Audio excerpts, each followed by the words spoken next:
অনন্ত কৃষ্ণ কথামৃত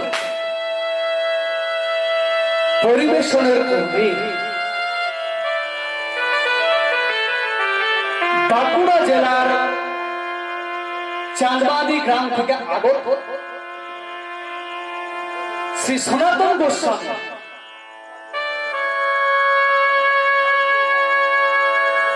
আমার এই ক্ষুদ্র কীর্তন সম্প্রদায়ের পক্ষ থেকে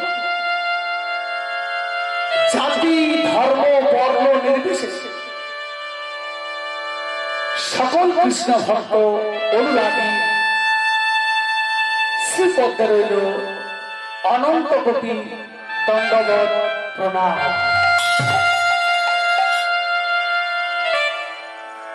ভগবান শ্রীমুখে বলেছে, ভক্ত আমার মাতা পিতা, ভক্ত আমার গুরু,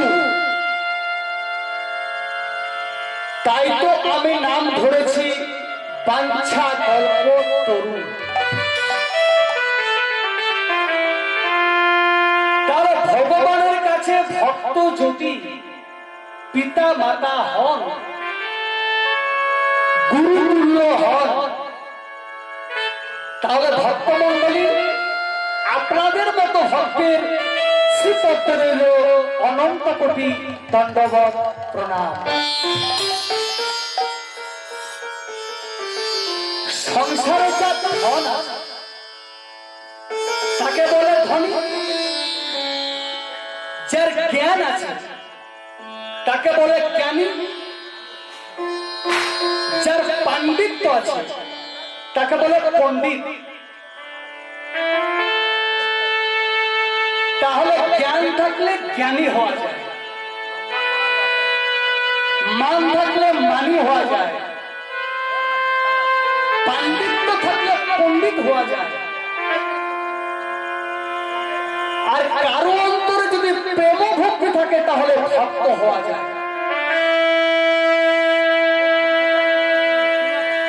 তাহলে কারো অন্তর যদি প্রেম ভক্তি থাকে তাহলে সে ভক্ত হতে পারে। আর এই ভক্তি একমাত্র ভগবানকে পাওয়ার সহজ উপায়। তাহলে ভক্ত কাকে? এই যে আপনারা ভক্ত, কীর্তন শ্রবণ, শ্রবণ কীর্তন মানে কীর্তন শ্রবণ করা, কীর্তন মানে কীর্তন করা। তাহলে এই যে আপনারা ভক্ত, ভক্ত কাকে না? চৈতন্য চরিতামৃতে লেখা আছে, ত্রিনাদপি শুনিছেন তরুরিব সহিষ্ণু ওমা নেন মানবেন কীর্তন শোনা। মায়েরা ত্রিনাদপি শুনেছেন, এখানে ত্রিনাদপি বলতে ঘাসকে বোঝানো হয়েছে। ঘাস, ঘাসের ওপরে যখন আমরা হেঁটে হেঁটে যাই, আমার ঘাস কি কোনো কোনো কথা বলে? ঘাস কোনো কথা বলে না, সব কিছু সহ্য করে। আমরা যখন হেঁটে যাই ঘাসের ওপরে, ঘাস কোনো কথা বলে না, মাথাটা নিচু করে থাকে। আর ঘাসের নিচে যে কাকড় গুলো থাকে সেগুলো আমাদের কি করে না, পায়ে লাগে। তাহলে দেখুন ঘাস আমাদের কত উপকার করে। আর ঘাসের সর্ব অঙ্গ থেকে মানে ঘাসের সারা দেহটা থেকে বিজ্ঞানসম্মত ভাবে আচার্য জগদীশচন্দ্র বসু বলেছেন ঘাসের প্রাণ আছে। তাহলে বিজ্ঞানসম্মত ভাবে ঘাস আমাদের সারা দেহ থেকে অক্সিজেন দেয়। ত্রিনাদপি শুনেছে, এরপর কি লেখা আছে না, তরুরিব সহিষ্ণু। গাছকে যদি কেটে দেওয়া হয়, গাছ কোনো কথা বলে? গাছ কোনো কথা বলে না, নীরবে দাঁড়িয়ে সহ্য করবে। নীরবে দাঁড়িয়ে সহ্য করে, গাছ কোনো কথা বলে না। আবার দেখুন, গ্রীষ্মকালের প্রচন্ড প্রখর তাপে গাছের তলে যদি আমরা বসি, আমাদের রোদের তাপ থেকে রক্ষা করে।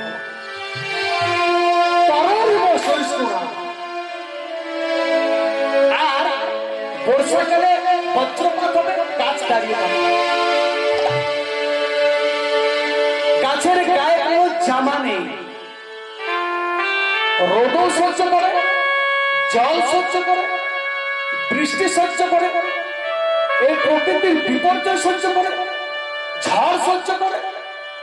তরুণীব সহিষ্ণুরা ওমা নেন ওমানো যেন কীর্তনিয়া সদা হল। ভগবানের ভক্ত হতে হলে মাথা নিচু করতে হবে। তাই বললেন, এখানে যদি আমিত্ব থাকে, অহংকার থাকে, ভগবান বললেন যেখানে আমি, সেখানে আমি নাই। আর বললেন যেখানে আমি আছি, সেখানে বলল গোবিন্দ আমি নাই। আর যেখানে আমি নাই, সেখানে আমি আছি।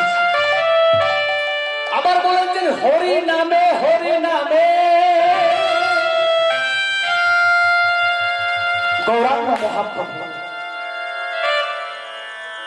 সিধা নবদ্বীপের মাটি, ফাল্গুনী পূর্ণিমায়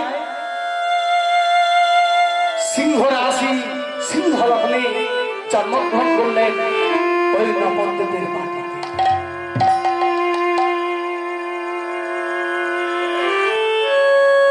নিম গাছের তলে সুতিকা গৃহে মহাপ্রভুর জন্ম হয়েছে। অদ্বৈত আচার্যের স্ত্রী সীতা ঠাকুরানী তার জন্ম রেখেছিলেন, নাম রেখেছিলেন নিমাই। তার ভক্তমণ্ডলী, এই যে আপনারা হরিনাম কীর্তন শ্রবণ করতে এসেছেন, এটিকে কি বলে না? কি বলে?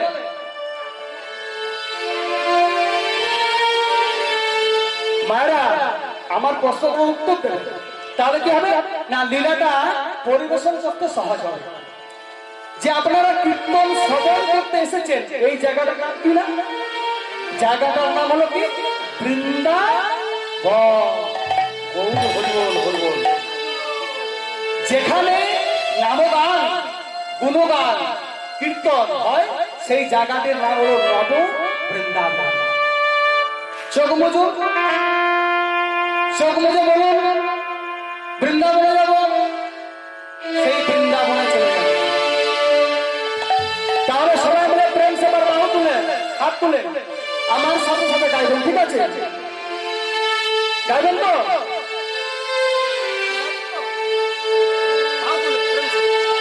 প্রেম সে বাহু তুলে, প্রেম সে বাহু তুলে গাও। চলে আমার মধুর বৃন্দাবন, তোমার দেবো চলে আমার মধুর বৃন্দাবন, যমুনাটি ধারে ধারে তোমার দিব। চলে আমার মধুর বৃন্দাবন, যমুনারে ধারে ধারে তোমার দেবো চলে আমার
মায়েরা, গৌরাঙ্গ মহাপ্রভু নবদ্বীপের মাটিতে জন্ম নেন।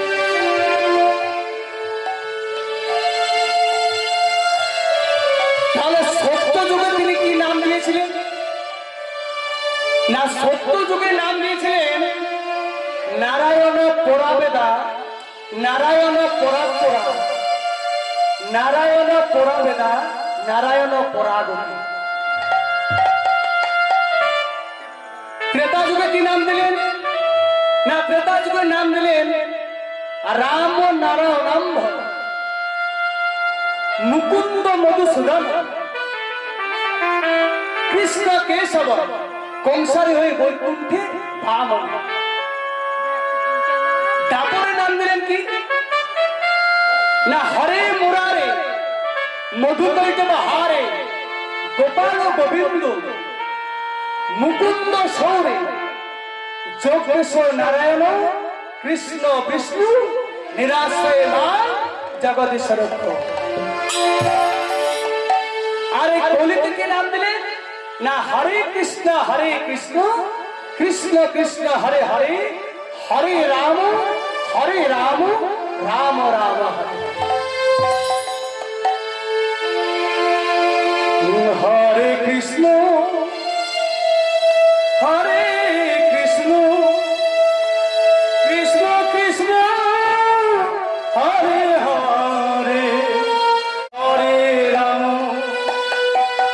রাম রাম হরে হরে, হরে কৃষ্ণ হরে কৃষ্ণ, কৃষ্ণ কৃষ্ণ হরে হরে, হরে রাম হরে রাম, রাম রাম হরে হরে, হরে কৃষ্ণ হরে কৃষ্ণ, কৃষ্ণ কৃষ্ণ হরে হরে, হরে রাম রাম রাম হরে হরে, হরে কৃষ্ণ হরে কৃষ্ণ, কৃষ্ণ কৃষ্ণ হরে হরে, হরে রাম রাম রাম হরে হরে, হরে কৃষ্ণ হরে কৃষ্ণ, কৃষ্ণ কৃষ্ণ হরে হরে, হরে রাম রাম রাম হরে হরে, হরে কৃষ্ণ হরে কৃষ্ণ, কৃষ্ণ কৃষ্ণ হরে হরে, হরে রাম রাম রাম হরে হরে।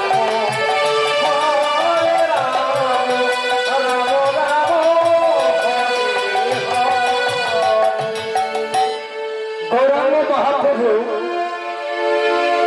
এই কলিযুগে তিনি নাম দিলেন হরে কৃষ্ণ কৃষ্ণ কৃষ্ণ হরে হরে, হরে রাম রাম রাম হরে। তাহলে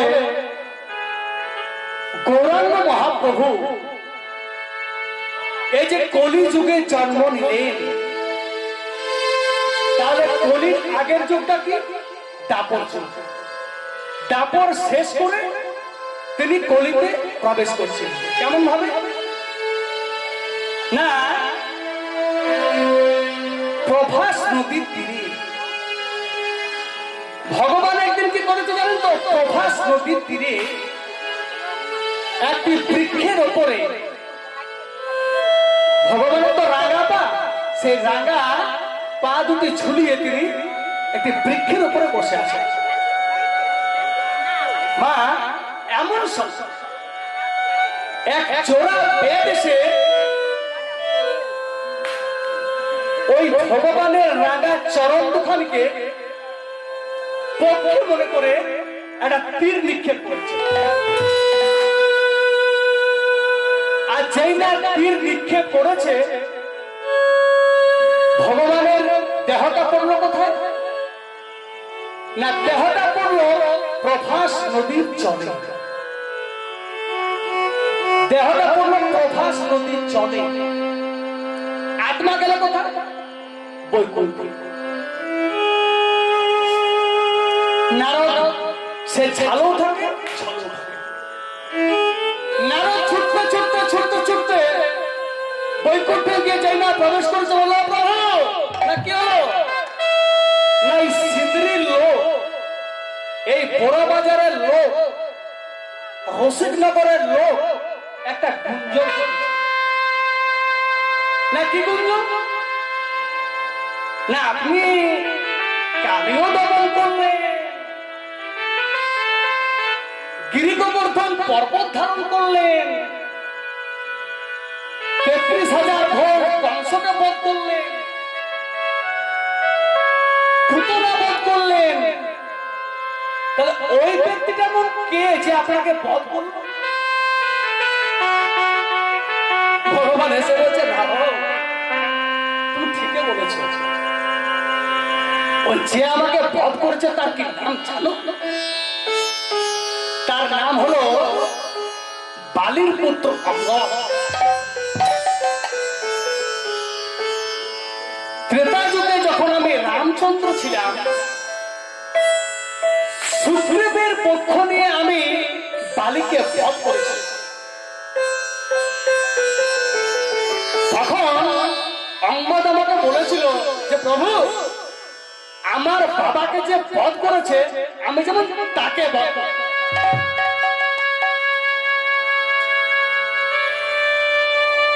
আমি রামচন্দ্র হয়ে বলেছিলাম তথাস্তু।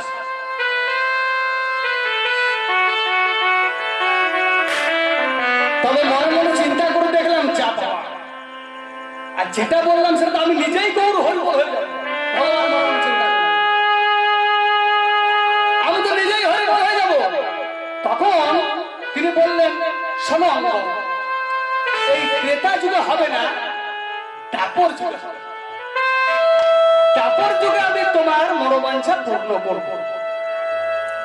আমি গাছে থাকবো আর তুমি বেয়া ধরে যে আমাকে তীর নিক্ষেপ করবে, আর তোমার তীরে আমি প্রভাস নদীতে আমার মৃত্যু হবে।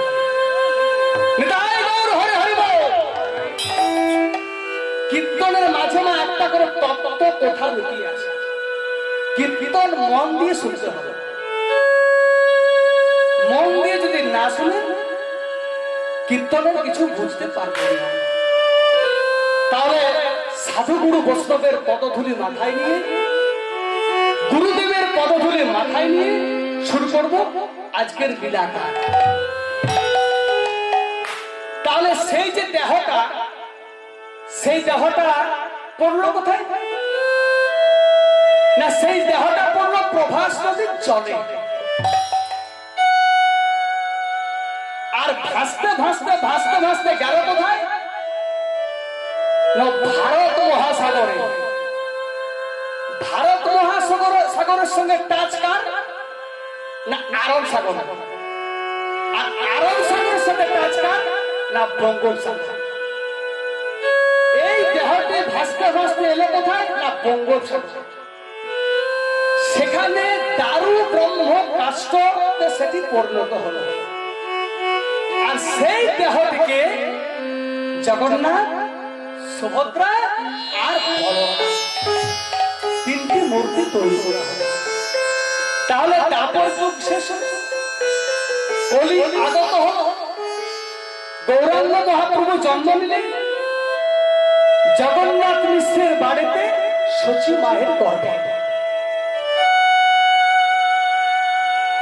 তাহলে ভক্তমণ্ডলী, আজকে আমরা যদি গৌরচন্দ্রিকা না করি, লীলাতে প্রবেশ করা যায় না। তাহলে লীলা প্রবেশ করতে গেলে গৌরচন্দ্র করতে হয়। তাহলে গৌরচন্দ্র করার মানে কি? গৌরচন্দ্র করবো কেন? মনে করুন আপনি একটা 10 লক্ষ টাকা দিয়ে বাড়ি করেছেন, মাঝে মাঝে হাত তুলবে, অ্যান্টেনা করে নিয়ে থাকলে উপর দিকে তুলতে হবে। কেন জানেন উপর দিকে কেন তুলতে বলছি? দ্রৌপদী একটা হাত ধরে ধরেছে, আর একটা হাতে বস্ত্র হরণ হচ্ছে। তখন দ্রৌপদী একটা হাত ধরে বলছে, হে প্রভু রক্ষা করো, হে প্রভু। নারদ বলছে, প্রভু দ্রৌপদীর বস্ত্র হরণ হচ্ছে, আপনি দাঁড়িয়ে আছেন? বলছে, না ধরো, আমি তো বস্ত্র দেওয়ার জন্য রেডি আছি, কিন্তু ওই দ্রৌপদী দুটি হাত তুলে একবারও বলছে না যে প্রভু আমায় বস্ত্র দেন, আমি তো রেডি। তাহলে একটা হাত তুললে হবে না, দুটো হাত তুলে প্রেম সে তাও করে বলতে হবে, নিতাই গৌর হরি হরি বল, নিতাই গৌর হরি হরি বল, নিতাই গৌর হরি হরি বল। তাহলে মনে করুন আপনি 10 লক্ষ টাকা দিয়ে একটা বাড়ি করেছেন, বাড়িটা ভালো করে রং করেছেন, মজা করেছেন, বইয়ের কোথায় একটা এলসিডি এনেছেন, ছেলের কোথায় ভালো একটা দামে মোবাইল কিনেছেন, আর ভালো করে একটা দরজা বসিয়েছেন। আর দরজার সামনে কি থাকে, কি থাকে? দরজার সামনে একটা তালা থাকে, তালা। আর তালাতে কি থাকে? একটা চাবি দেওয়া থাকে। যদি আপনি চাবিটা না খুলে আপনি গৃহে প্রবেশ করতে পারবেন? পারবেন কিনা? পারবেন না। তেমনি গৌরচন্দ্রিকা যদি আমরা না করি, লীলার মধ্যে প্রবেশ করতে পারবো। মানে আগে গৌর হরিকে ডাকতে হবে, তারপরে কৃষ্ণকে ডাকতে হবে। শুধু তাই নয়, মনে করুন ভালো রান্না বান্না করেছেন আর ঘরের ভিতরে রেখেছেন, তালা দেওয়া আছে, বাইরের থেকে দেখছেন ভালো ভালো খাবার, খাবার খাবেন কি করে? ওপার দরজা যদি না খুলেন আপনি ভিতরে প্রবেশ করতেও পারবেন না, খেতেও পারবেন না। তাহলে যে কীর্তন শ্রবণ করতে বসেছেন, এখানে হরিবাসর, হরিবাসর কথার অর্থ কি? হরিবাসর কথার অর্থ হলো হরির পার। হরির পারকে বলে হরিবাসর, হরির পার। মানে আজকে হরির দিন, হরির পার, তার জন্য বিভিন্ন। তাহলে হরিবাসর কথার অর্থ হলো হরির পার। তাহলে ভক্তমন্ডলী, এই কীর্তনে প্রবেশ করব, লীলার মধ্যে প্রবেশ করব কিভাবে? না গৌরাঙ্গ মহাপ্রভু কলিতে অবতীর্ণ হলেন, সচি গর্ভ সিন্ধু মহারাজ দুটি বাহু তুলে তিনি ডাকছেন, কেমন করে? হে যা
কোথায় গৌরাঙ্গ মহাপ্রভু?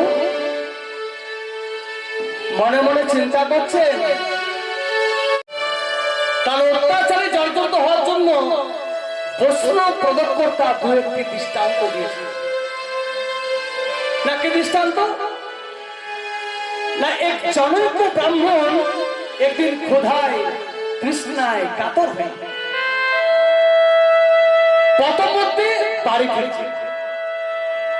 মায়েরা মন দিয়ে শুনবেন, আর সেই ব্রাহ্মণের ভীষণ ক্ষুধা তৃষ্ণা। ব্রাহ্মণ মনে মনে চিন্তা করলেন যে আমার এই ক্ষুধা তৃষ্ণা আমি কিভাবে নিবারণ করব। এই পথমধ্যে যেতে যেতে কি দেখলেন যে রাস্তার ধারে একটি ফলের বাগান রয়েছে, কিন্তু সেই বাগানের মালিক পক্ষ কেউ নেই। ফলের বাগান, কিন্তু বাগানের মালিক কেউ নেই।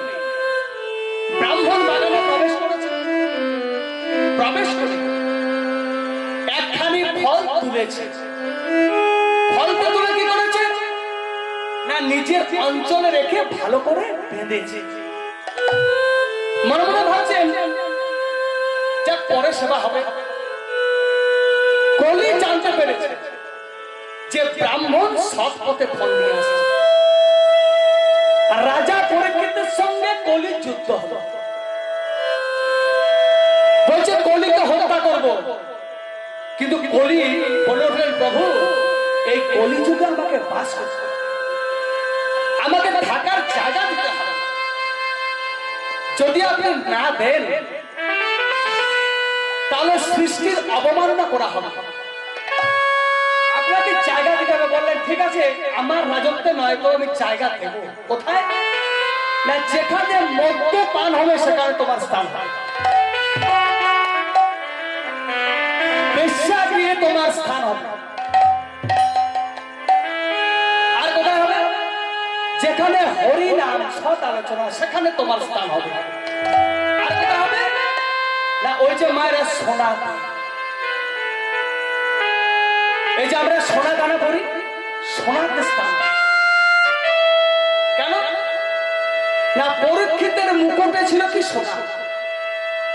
তাহলে কলির থাকার শুনতে হলো কোথায় না, সোনা। তাহলে এই কলি অত্যাচারী জর্জরিত।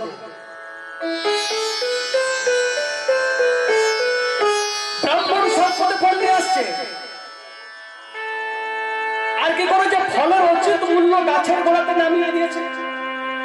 সঙ্গে সঙ্গে কলি দুটি মূর্তি ধারণ করেছে।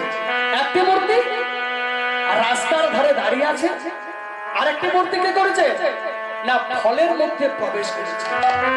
সেই যে বন্ধনে ফলটা রয়েছে সেখানে প্রবেশ করেছে। বলছে কে আপনি? না আমি একজন জনৈক ব্রাহ্মণ। আপনি বাগানে কি করছিলেন? এই যে না, আমি বাগানে, আমার তো ভীষণ ক্ষুধা তৃষ্ণা, তাই আমি একখানা ফল তুলেছি। ফল তুলেছেন? কই দেখি কোথায়? এই দেখো বন্ধনে বাঁধা রয়েছে। এই যেই না বন্ধনখানা খুলেছে অমনি কি দেখলো না, শূকরের বাচ্চা। হে দয়াময়, হে ধীরে দয়াত্র, হে পবনবতার গৌর হরি, আমি একখানা ফল তুললাম, তাও শূকরে পরিণত হয়ে গেল। আপনি কাঁদবেন না, এটা হচ্ছে কলির রাজত্ব। আপনি কাঁদবেন না, আপনি ওই বাগানে যান। সেখানে কি কি করবো না, সেখানে গিয়ে তুমি কিছু গাছকে তছনছ করে দেবে, আর যত খুশি ফল বন্ধনে বেঁধে আনবে, দেখবে আপনার ফল ফলেই। নিতাই গৌর হরি হরি বল, নিতাই গৌর হরি হরি বল। আপনাদের সামনে আরেকদিনের গল্প বলে যায়। এক জনৈক ব্যক্তি একটি গরুর 3টি পদকে ভাবনা করেছে। গরুটি একটি পদে দাঁড়িয়ে আছে, তাতেও প্রহার করছে। কলির জীব ছুটতে ছুটতে যাচ্ছেন কোথায়? মহাধার্মিক রাজা পরীক্ষিতের কাছে। যে বলছে রাজা মশাই, আপনি কি নিগৃহীত না? কেন না, আপনার রাজ্যে গো হত্যা হচ্ছে, আপনি একবারও চেয়েও দেখেননি গহত্যা? চলুন তো আজ এই বলে অশ্বে বৃষ্টি তরবারি স্খলন করে আজ গহত্যা দেখার জন্য চলেছে। বলছে কে আপনি? না আপনার পৃথিবীর মতো ক্ষমা, মেরুর মতো স্থির, চন্দ্রের মতো চারুতা গড়েছে, আপনি দেখো বুঝতে পারছেন না আমি কে? আমি ধর্মের 3 পদকে ভগ্ন করেছি, অবশিষ্ট ধর্ম 1 পদে দাঁড়িয়ে আছে, আমি তাদেরও প্রহার করছি, আপনি সরে পড়ুন। আপনি কি জানেন না যে এটা কলি রাজত্ব? তাই গৌর হরি আমার কেঁদে কেঁদে স্রোত হরির তীরে দাঁড়িয়ে কি বলছে? কোথায় দয়া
আমার অদ্বৈত ডাকিছে, অদ্বৈত ডাকিছে, অদ্বৈত ডাকিছে, অদ্বৈত ডাকিছে, গঙ্গা জল তুলসী লয়ে অদ্বৈত ডাকিছে, গঙ্গা জল তুলসী লয়ে অদ্বৈত ডাকিছে, গঙ্গা জল তুলসী লয়ে অদ্বৈত ডাকিছে,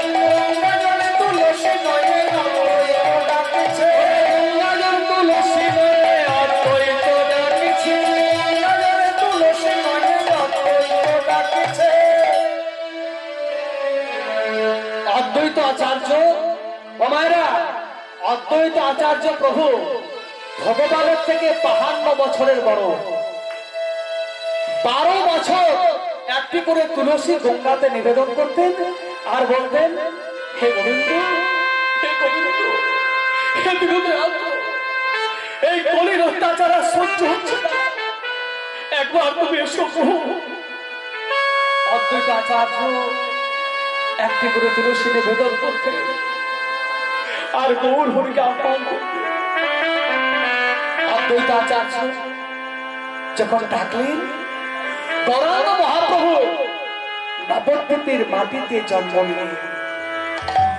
তাহলে মায়েরা গৌরাঙ্গ মহাপ্রভুর নবদ্বীপের মাটিতে জন্ম নিলেন কেন? বাঁকুড়া আছে, পুরুলিয়া আছে, বর্ধমান আছে, হুগলি আছে, হাওড়া আছে, গৌরাঙ্গ মহাপ্রভু নবদ্বীপের মাটিতে জন্ম নিলেন। অনেক অনেক তো জায়গা আছে, জন্ম নিলেন না কেন? নবদ্বীপের মাটিতে নিলেন কেন?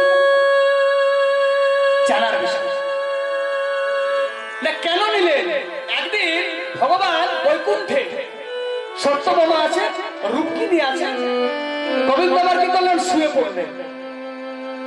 যেই না শুয়ে পড়েছে, সত্যভামা রুক্মিণী বলছে, প্রভু আপনার কি হলো?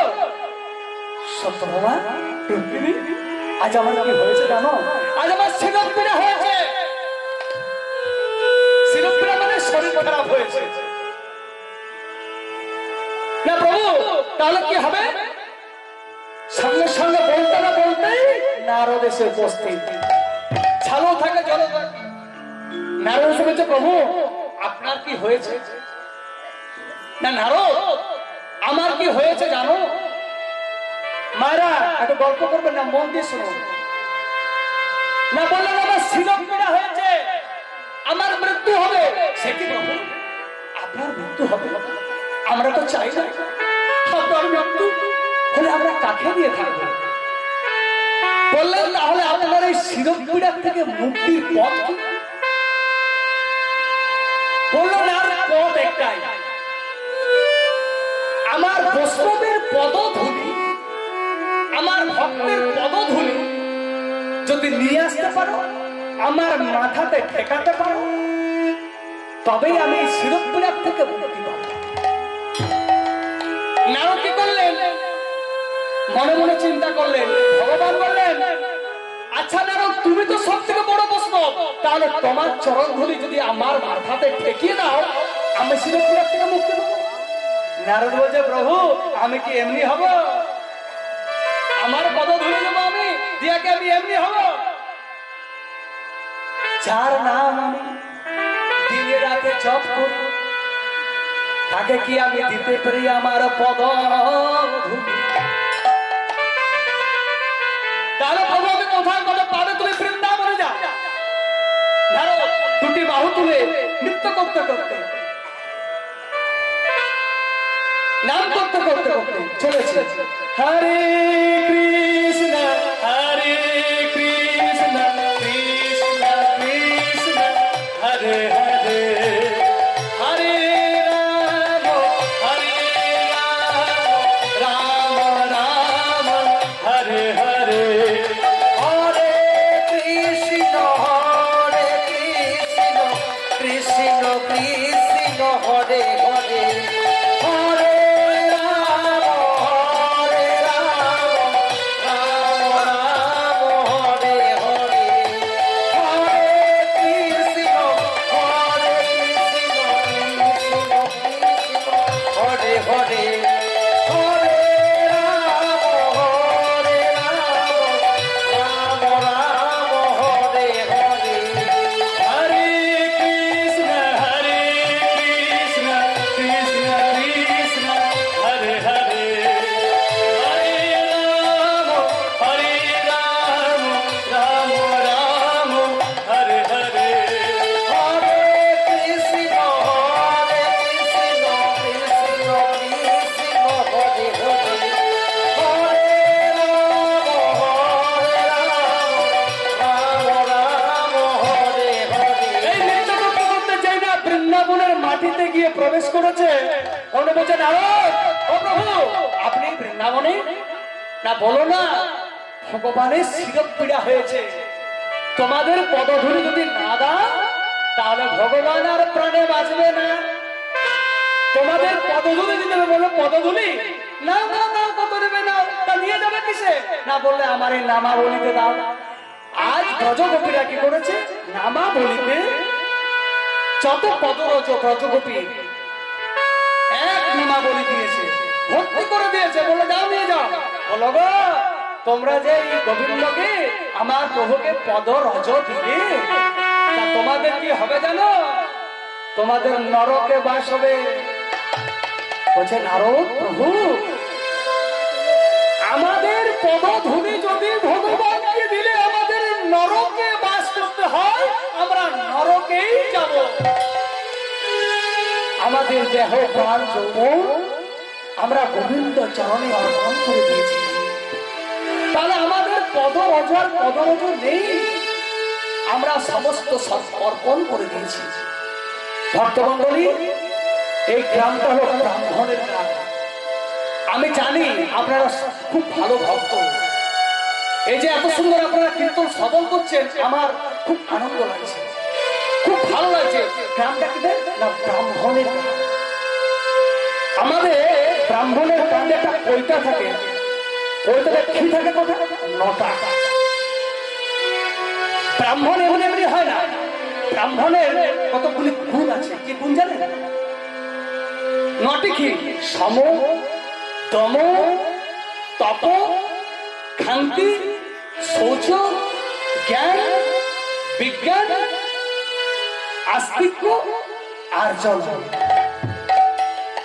তা ব্রাহ্মণের কইতার নটা গুণ, নটা ক্ষীর, নটা গুণ আছে, তবে যে ব্রাহ্মণ। অঙ্কের মধ্যে ব্রাহ্মণ করে জন্ম হয়। সম মানে যিনি সবাইকে সমান চোখে দেখেন, তিনি হলেন সম। দম মানে যিনি সমস্ত দমন করেছেন, তিনি হলেন দম। তপ ব্রাহ্মণরা মাঝে মাঝে তপস্যা করে, তপ। সম দম তপ শৌচ, যিনি সূচি অবস্থা থাকেন তাকে বলে শৌচ। ক্ষান্তি মানে যারা যিনি ক্ষমা করেন তাকে বলে ক্ষান্তি। এইরকম করে করে ব্রাহ্মণের নটি গুণ যে সম দম তপ ক্ষান্তি শৌচ জ্ঞান বিজ্ঞান আস্তিক অর্জন, তবেই যে ব্রাহ্মণ। তাহলে ভগবানের কথাটা বললাম কেন না, এটা ব্রাহ্মণের গ্রাম। আপনারা খুব ভালো ভক্ত, খুব ভালো কীর্তন শ্রবণ করছেন, তাই আমি এই ব্রাহ্মণের কথাটা বললাম। তারা ভক্তমন্ডলী আজ পদধূলি দিয়েছে, নারদ পদধূলি যেটা নিয়ে গেছে, আপনি গোবিন্দ আবার কি করছে জানেন তো?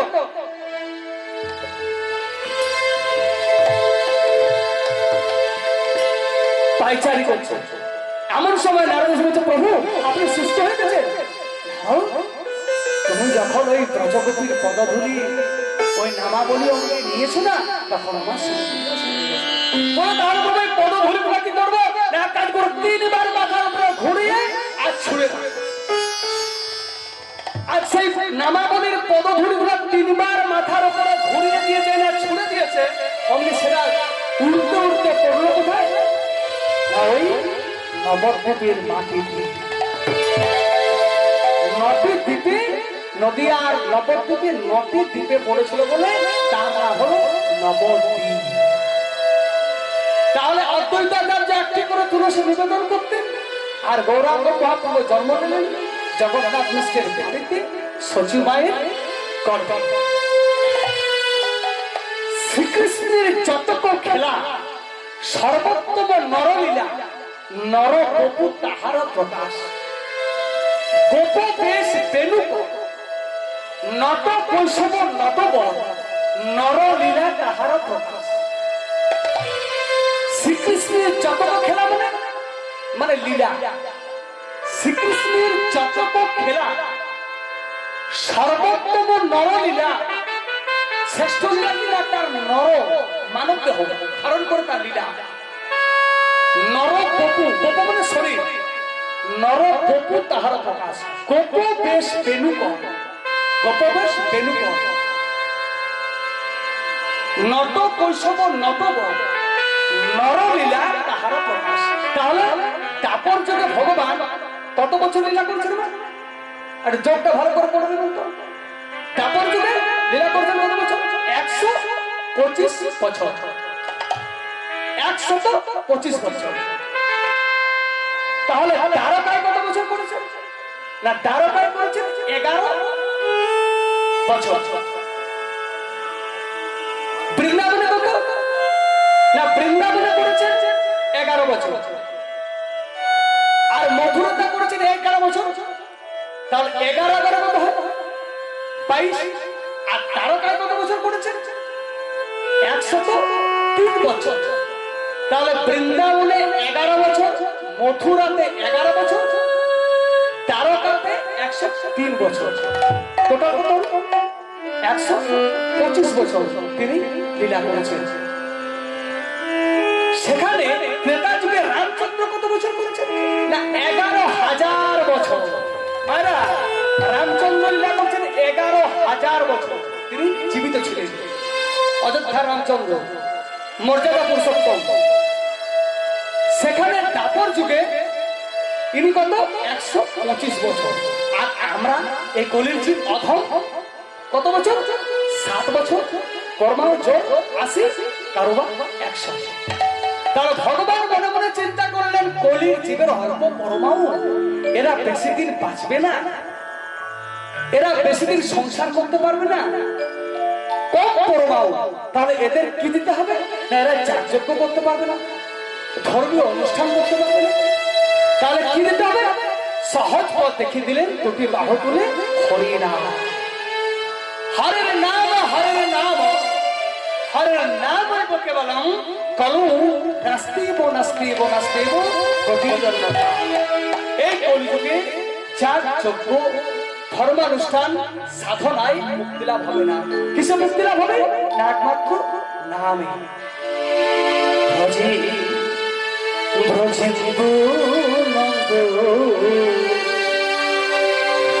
কৃষ্ণ স্বয়ং